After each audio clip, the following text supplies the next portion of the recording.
22 கேரட்ல நம்ம பொதுவா எல்லா நகை ஏன் பண்ண முடியாது, அது ஒரு முக்கிய காரணம் என்னன்னா 22 கேரட் கோல்டு வந்து பியூர் கோல்டு.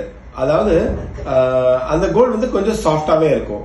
ஸோ பாத்தீங்கன்னா நீங்க தின் பேங்கிள்ஸ், செயின்ஸ், டெலிகேட் டிசைன்ஸ் உள்ள பேட்டர்ன்ஸ், ஸ்டோன் செட்டிங் உள்ள ஜுவல்லரி, முக்கியமா டைமண்ட் ஜுவல்லரி, அந்த மாதிரி சின்ன சின்ன வேலைப்பாடு இருக்கிற ஸ்டோன்ஸ் பாத்தீங்கன்னா அந்த அளவுக்கு உங்களுக்கு 22 கேரட்ல ஸ்ட்ராங்கா வராது. ஸோ பேசிக்கலி இந்த மாதிரி ப்ராடக்ட்ஸ் எல்லாமே 18 கேரட்ல பண்ணா அது நல்ல டியூரபிளாவும் இருக்கும், ஸ்ட்ரென்த்தாவும் இருக்கும், ஸ்ட்ராங்காவும் இருக்கும்.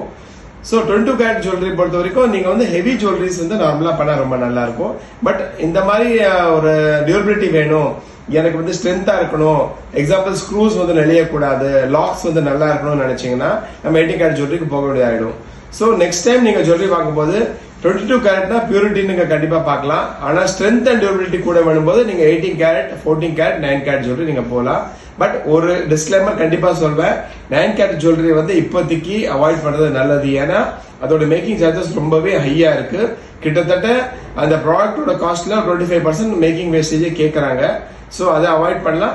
பட் 18, 14 பொறுத்த வரைக்கும் ஓரளவுக்கு நல்ல மார்க்கெட்ல நிறைய ப்ராடக்ட்ஸ் வந்துச்சு, நீங்க அதை வாங்கலாம்.